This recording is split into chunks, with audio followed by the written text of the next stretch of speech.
to go home with us. Pretty neat piece.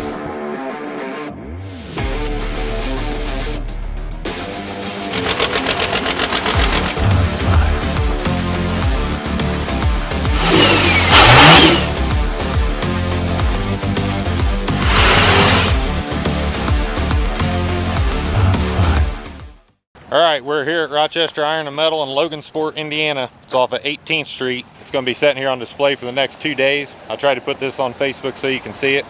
But I am sweating like a mofo, and it is humid this morning, but it's tired up. It looks pretty good.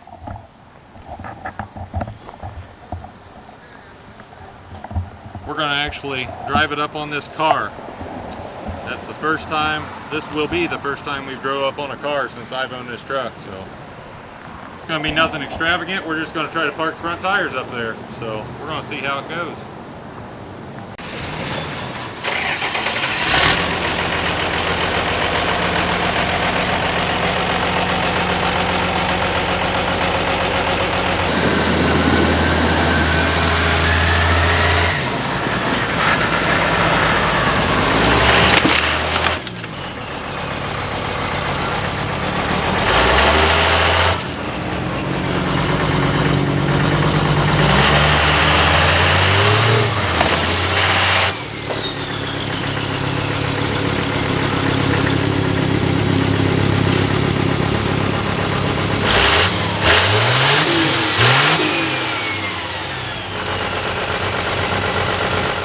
It went up on there, second attempt. Probably needed to build a little boost. I just didn't want to hit that telephone pole in front of it. So, looks pretty good, I think.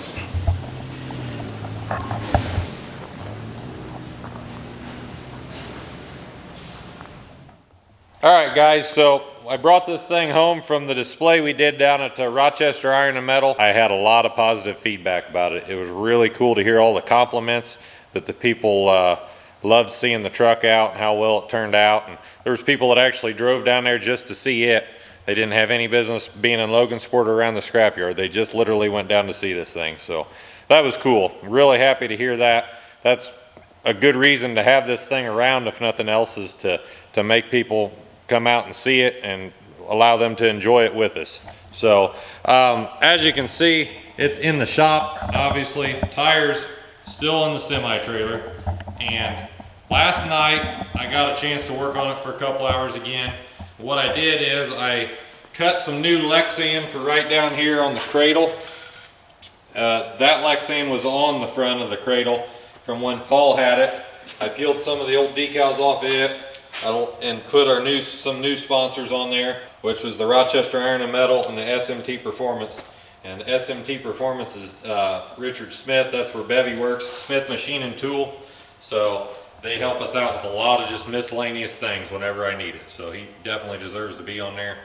And now we got this Lexan on the rear half on both sides. Gonna put sponsor decals on that, and down there on the black plate steel that the 4-link bars are tied to. I'm gonna try to keep all the sponsors down low on the cradle and everything, because when it's tired up, that's pretty much eye level with you. So people can walk right up and read them, and when they're looking at the engine or whatever's hiding in this thing, they're right there. Everything's right in plain sight. And as well as the body lines are so cool on this, and just being clean, keeping the body clean like that really gives it its own look, in my opinion. You know, a lot of monster trucks are all lettered up and stickered up because of their sponsors and a big old name on the side. That all makes sense because they're out making their living with it. That's not necessarily what this thing's doing. So I'm really happy if we can keep it clean and mean looking. I got the new shifter mounted, shifter mount made. Up here in the cab, it's kind of hard to see, but right there, that's pretty cool. Should allow Hunter to have some more room for his feet, or whoever I have ride over here. So that gets it kind of up to where it's easy to grab. Got the new handle for the rear steering made, and that's all mounted in there. That seems pretty cool. So trying to just make it more friendly to me and whoever I have ride with me, and make it to where it's updated a little bit. So working on that. As always, when you take on a project like put a shifter in, it sounds easy, and it's not. because the shifter mount I had for the old cable that was the Turbo 400 will not work for this one, so I'm fabbing a new mount up down there. That's that thing right there with the big bolt sticking up, and it just takes time. So I'm working on it. We're going to get it out and crush cars hopefully tomorrow. That's Saturday. Or jump it a little bit. Got to get testing on it. And yeah, so just keep watching. We'll keep doing what we do.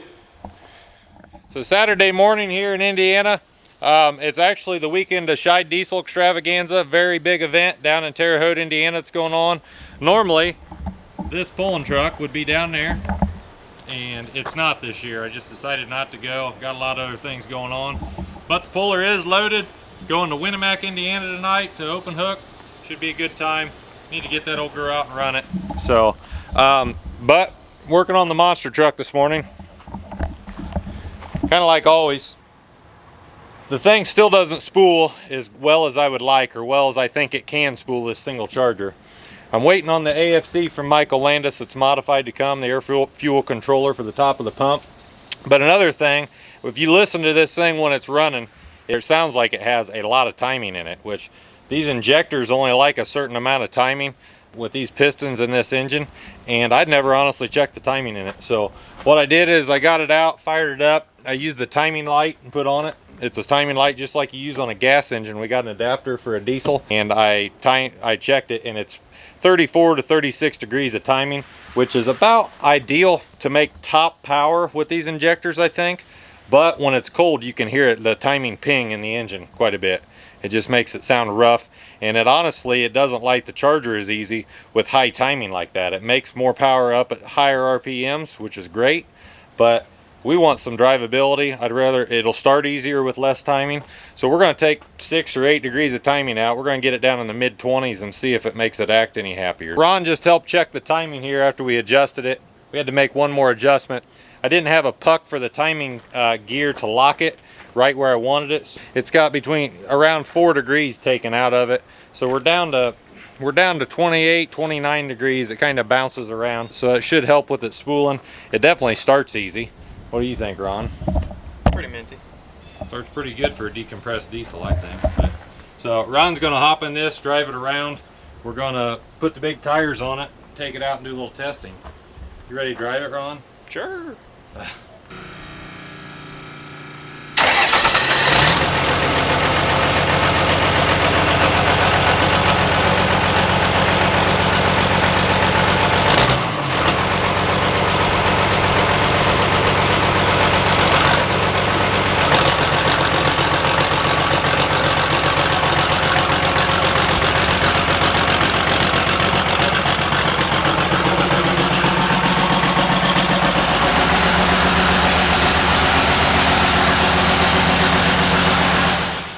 Getting her tired up here. Ron's a pro at this. Being on my knees, starting nuts in the dark. Professional. Yeah, he's good at that. Glad he showed up though. You guys have seen this thing tire up a ton of times, so you don't need to see it again, but that's what we're doing. Then we're going to take it out back and we're going to try to jump a dirt pile with it and see if the shocks work or what goes on.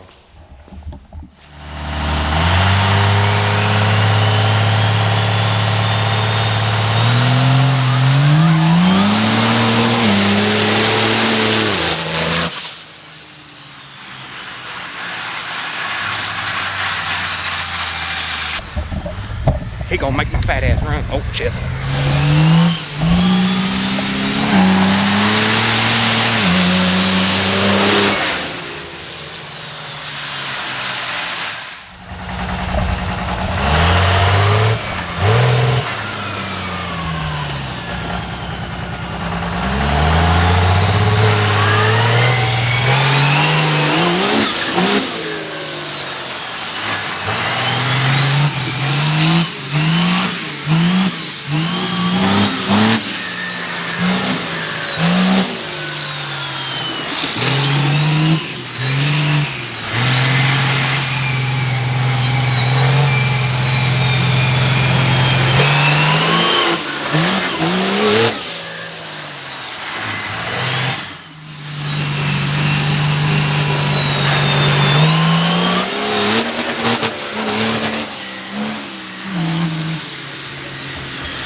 is it blowing out of? I can't see.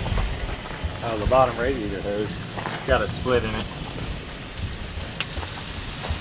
It touched the balancer. Yeah, balancer shutter open. Huh. Well, we were throwing it down a little bit. It actually is crazy. It's mind-boggling.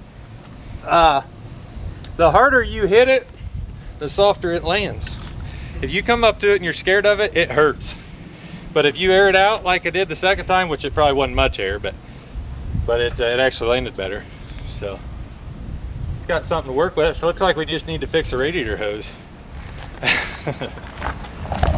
Ron is out of breath from running. Good job, Ron. Ron doesn't exercise.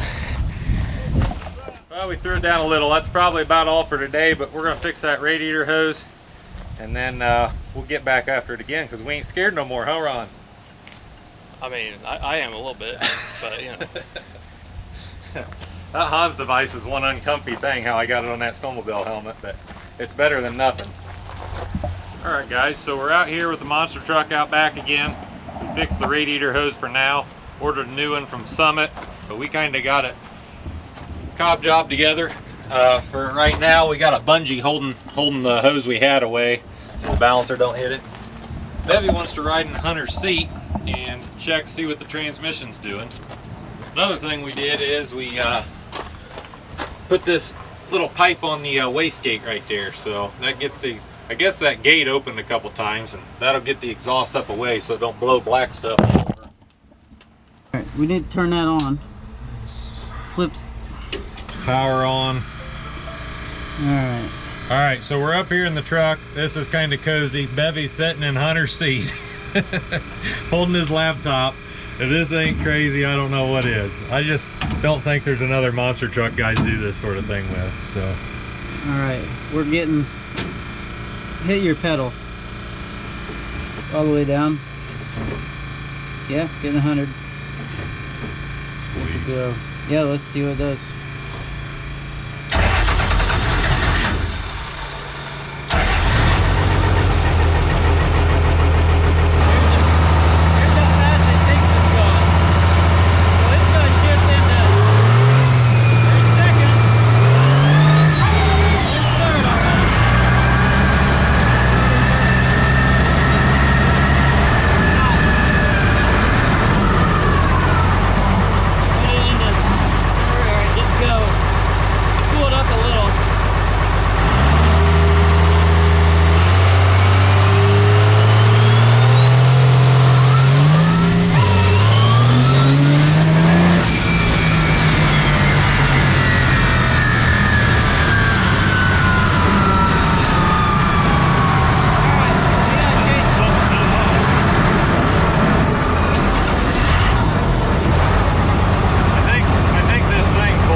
Alright, so Bevy's battery went dead in his laptop, but he's at least got a little idea what it's doing.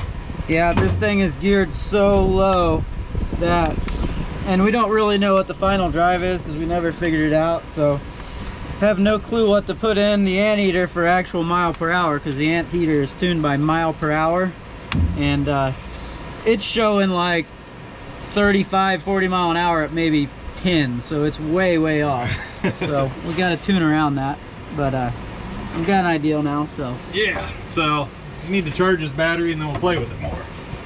Basically, I'm slamming it from second to third right now is how we're doing. It's basically in second gear. It's just in the second gear, 5 foot out. Like, yeah. We just had no clue what the gear ratio was on it, so it was a guess. So we're gonna play with it a little, maybe get it to stretch out once his battery gets charged up. But I think I'm gonna take it back and jump it if Bevy will video. So my helmet from Summit has still not came yet. It's like 3 weeks.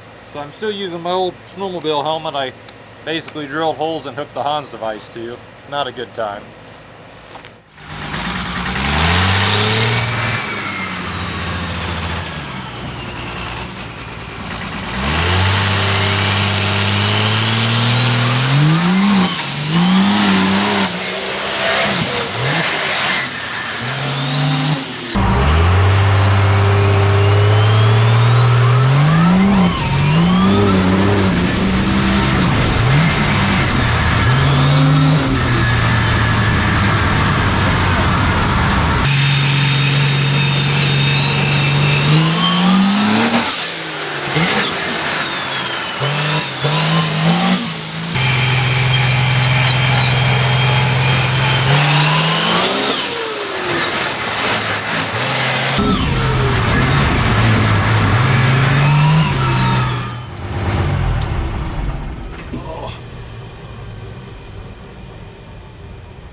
a little bit.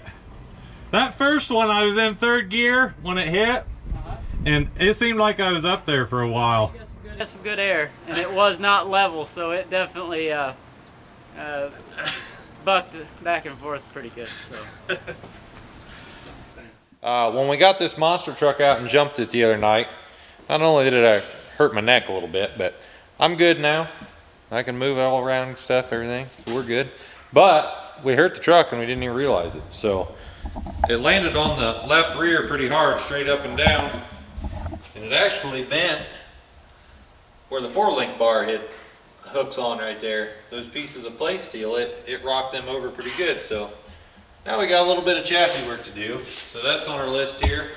Another thing I got going on with it is I got an alternator showed up. So I mounted this bracket right here on. I'm going to mount an alternator on this thing so it's charging. That'll be cool. I'm going to take that electric water pump off and put a mechanical pump on with the belt, and have that to where that's a little bit simpler, not taking electrical current. And yeah, and then the other thing we got to do before it goes and gets displayed is I need to enclose all this down here with plexiglass or Lexan, and it's just so mud and stuff don't come up in the cab with us. And then we got to put a windshield in it yet, and I have Lexan laying over here that showed up, and we got to cut that and put it in. So still a little bit to do before it goes back out again. Anyhow, guys, so stay tuned. We're going to go out and test it one more time. Then it's going to go to the 4-wheel jamboree, which is September 17th, 18th, and 19th. And then it's going to go to the Hall of Fame for monster trucks up at Butler, Indiana. That's September 25th, 3 p.m. Make sure you guys come to that show. That'll be the first race for this thing. We're going to try to make it hold its own, do the best we can with it. And then after that, I think it goes to Kewanna, Indiana for display. And then I just got told the chili cook-off is in Rochester. So I guess we're going to tire this thing up quite a few more times, which Beverly is a big fan of. So anyhow, keep watching, guys. Thank you. Subscribe to the channel, and we'll see you next time.